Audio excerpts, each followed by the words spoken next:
other resources at a time when Israel is already at war, not just with Gaza, but with Lebanon as well. Now, other UN agencies and aid groups say there's no substitute for UNRWA, which also runs 96 schools hosting about 47,000 students, 3 vocational training centers, and 43 health centers in the Israel-occupied West Bank. And we will obviously continue to follow along these developments and keep you apprised. In the meantime, though, let's move on to other news as KRI Dr. Wahidin Sudiro Husodo has arrived in Solomon Islands as part of the Indonesian Navy's port visits to South Pacific countries.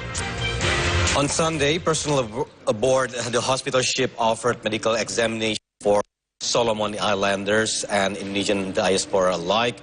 They also allowed visitors to tour the vessel.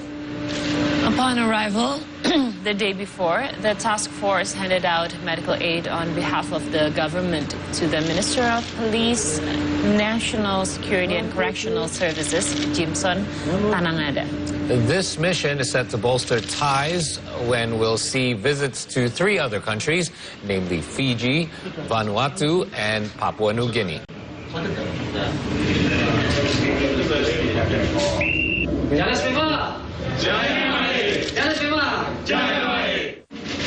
Meanwhile, personnel of Habema Operations Command have just conducted another security operation and social engagement on the border with Papua New Guinea. On Sunday, members of the 501st Para-Raider Infantry Battalion 501 from the Army Strategic Reserve Command, or COSTRAT, carried out a patrol near the border with Papua New Guinea. They also visited the Ainod village in Aifat district of Maibrat Regency as part of the Papua Terang Initiative. The soldiers installed solar-powered lighting inside the homes and along the road to the delight of locals in the area. Habema Commander Brigadier General Luki Afianto later said that the activity was in line with the military's commitment to provide basic necessities to locals while maintaining regional security and accelerate development in Papua.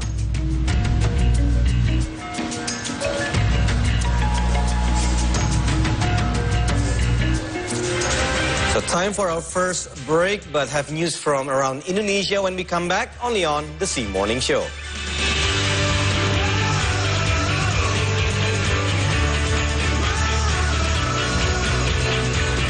Congratulations on the world anniversary of C Today. For the last 4 years, C Today has grown and has built at the forefront, bringing Indonesia voices at the regional and global stage. Importantly, C Today has been an active promoter of Indonesian diplomacy. I hope C Today continues its commitment to sharing quality information, accurate and balanced reporting about the vibrant culture, stories and achievement of Indonesia to the world. See Indonesia, see the world, see today. I'm Retno Marsudi, Prime Minister of Indonesia.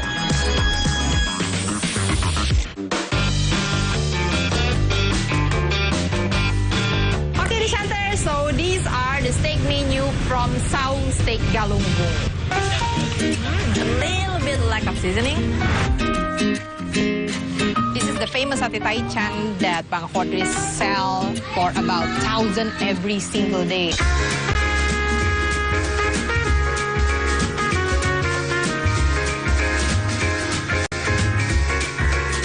Indonesia ini adalah negara yang kaya, bukan hanya keindahan alamnya, tapi juga kearifan lokalnya. Menurut saya, sudah saatnya kita untuk saling berkolaborasi, pemerintah, entitas masyarakat, dan seluruh stakeholder itu bareng-bareng memikirkan keberlanjutan dari tempat tinggal yang kita huni.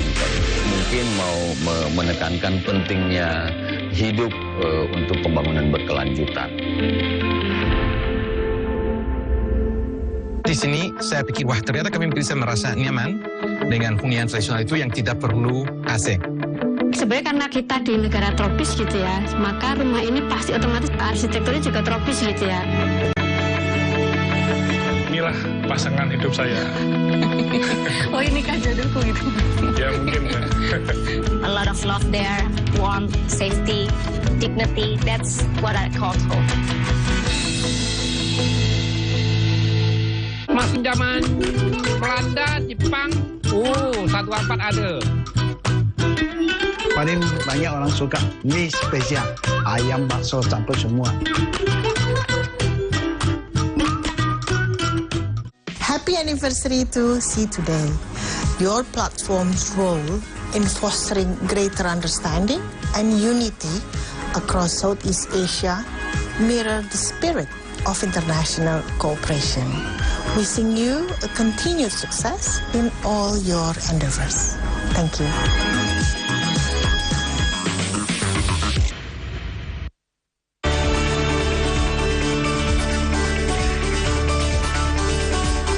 Welcome back to See Morning Show, everyone. Here in our second segment, we've got news out of Indonesia and a concerning one taking place here in the capital city yesterday as a hostage situation involving a 7-year-old girl at a police substation in Pejaten has fortunately been resolved. Amateur footage shows a man warning officers not to come close while brandishing a knife and pointing it at the girl. The standoff went on for half an hour before the suspect surrendered and was taken into custody, while the girl was rushed to hospital for medical examination. The police later stated that the suspect had a drug-fueled paranoid hallucination and thought he was being tailed. A teacher accused of hitting her student in South Konawe. Let's move on to the next one. A teacher accused of hitting her student in South Konawe, Southeast Sulawesi, was back in court on Monday. And during the trial, the teacher, Supriyani, presented her defense in which she denied all charges brought by the prosecution. Her legal counsel also questioned the entire legal process, alleging that procedures were flawed. Kami selaku penasihat hukum terdakwa Supriyani memohon kepada majelis hakim agar menolak nota keberatan ini dan menyatakan sidang dilanjutkan pada pemeriksaan pokok perkara.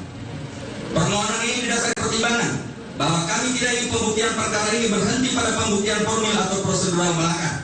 Kami ingin pembuktian perkara ini dilakukan secara material dengan melakukan pemeriksaan pada pokok perkara agar kami dapat membuktikan bahwa terdakwa Supriyani tidak bersalah melakukan tindak pidana dan membuktikan bahwa terdakwa Supriyani telah dikriminalisasi oleh oknum polisi dan jaksa. The textile giant Sritex has been declared insolvent by Semarang Court, a situation expected to affect 50,000 workers. And in response, President Prabowo Subianto has ordered 4 of his ministries to step in. A Semarang court has declared textile giant Sritex insolvent. The company's financial woes is predicted to affect 50,000 workers, over 14,000 of them directly. President Prabowo Subianto has tasked the Ministries of Finance, State-owned enterprises, Trade, and Manpower to step in. In relation to that, Vice Manpower Minister Emmanuel Ebenezer visited the company on Monday to discuss the fate of the workers. Langkah pertama yang jelas komunikasi ya, komunikasi itu penting. Hasil dari komunikasi saya dengan Pak Iwan tadi, ternyata ada semacam ketabuhan di sini yang namanya kata PHK. PHK itu sosok yang menjadi sosok monster di telinga para buruh. Dan itu ternyata itu menjadi hal yang tabu dan itu dilarang dan diharamkan di Sritex ini. Dan itu akan saya sampaikan ke Presiden. Ketika mendapatkan informasi Sritex pilot, Presiden Prabowo langsung tugaskan 4 menteri. Menteri Keuangan, BUMN, Perdagangan, dan Menteri Tenaga Kerja. Nah ini bentuk hadirnya saya ini adalah atas perintah Presiden. For his part, Sritex CEO Iwan Lukminto stated that the company has taken steps to address the problem, including by filing an appeal to the Supreme Court. Kita mengupayakan sekuat tenaga untuk naik banding di Mahkamah Agung supaya Mahkamah Agung memberikan satu putusan untuk mencabut atau membatalkan keputusan Pengadilan Negeri Semarang tanggal 21 Oktober yang lalu. Ini langkah hukum yang kita lalui pada saat hari ini. Based in Sukoharjo, Central Java, Sritex is among the biggest in the national textile industry. Its products range from threads to military uniforms. As of June 2024, the company had a debt of $1.6 billion, equivalent of over 25 trillion rupiahs, mostly bank credits and obligations. See Today contributor reporting from Sukoharjo, Central Java. And just to add a little bit, the Ministry of Industry is formulating several rescue strategies for Sritex. The Ministry's Acting Director General of Chemical, Pharmaceutical and Textile Industries, Reni Yanita, stated that these rescue proposals must be discussed with Sritex as well as the Ministry of Finance, Ministry of SOEs, and the Ministry of Manpower.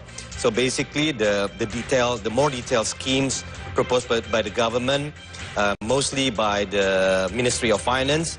So basically, as he revealed that several potential solutions being considered comprise a bailout fund and incentive for Sritex by the government. So basically, they will see how the model can be compiled and work. So basically, Pak Prabowo Subianto ordered all these ministries to find a better solution to make it work. Yeah, I think it's a matter of just crunching some numbers there because 50,000 employees, right? Yeah, big number. Jobs, absolutely. All right, now let's move on to the next one. The National Commission on Human Rights and the National Armed Forces have signed a landmark MOU aimed at strengthening the synergy between the two institutions in upholding and advancing human rights.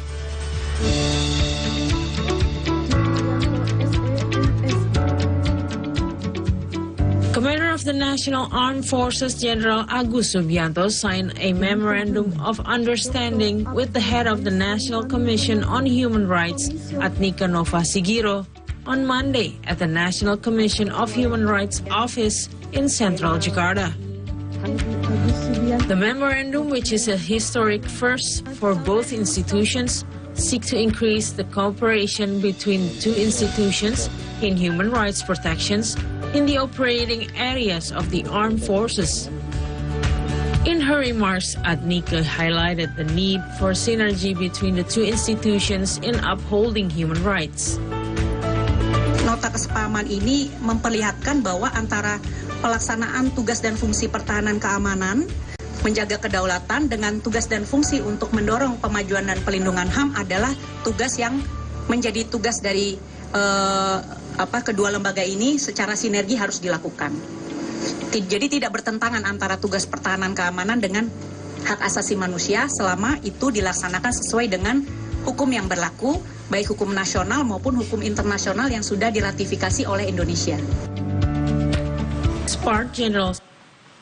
The Ministry of Youth and Sports marked the 96th Youth Pledge Day at the Taman Mini Indonesia Indah Park in East Jakarta last night. Indeed, and the event itself featured live musical and dance performances as well as an awards show for inspiring youth.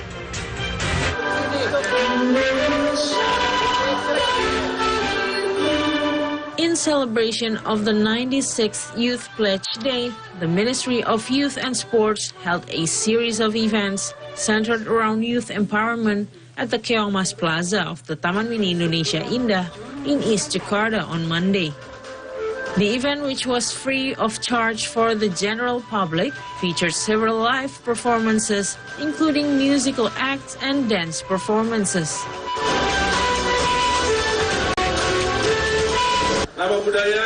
The event also serves to honor high-achieving youth who have made significant contributions to the nation in various fields. In his remarks, Coordinating Minister for Human Development and Cultural Affairs, Pratikno, urged the youth to stick together in facing the challenges that lie ahead for their generation. Ya, yang jelas kan harus bersatu padu bersama-sama menghadapi segala tantangan bangsa sekarang ini. Dan ini kan acaranya luar biasa, antusiasmenya luar biasa. Ada banyak sekali menteri yang datang di acara ini. Ini luar biasa, 25 menteri wakil menteri hadir. pimpinan lembaga negara hadir luar biasa. Jadi ini menunjukkan komitmen pemerintah untuk mendukung program-program kemudaan. Ya. Meanwhile, Minister of Youth and Sports Dito Aryo Tejo noted that this event symbolizes the beginning of the new Prabowo Gibran administration and showcases the administration's commitment in fostering collaboration. Jadi ini menandakan pembukaan dari era pemerintahan Bapak Prabowo dan Mas Gibran. Ini komit dan memberi simbol komitmen dalam kolaboratif memajukan generasi mudanya. Dan ini sesuai dengan semangat kita yang sudah tertuang dalam Peraturan Presiden nomor 43, di mana Kemenpora ke depan menjadi hub dan juga orkestrator dari program kepemudaan di pemerintahan. Mereka siap untuk bersumbangsi untuk kemajuan Indonesia. During the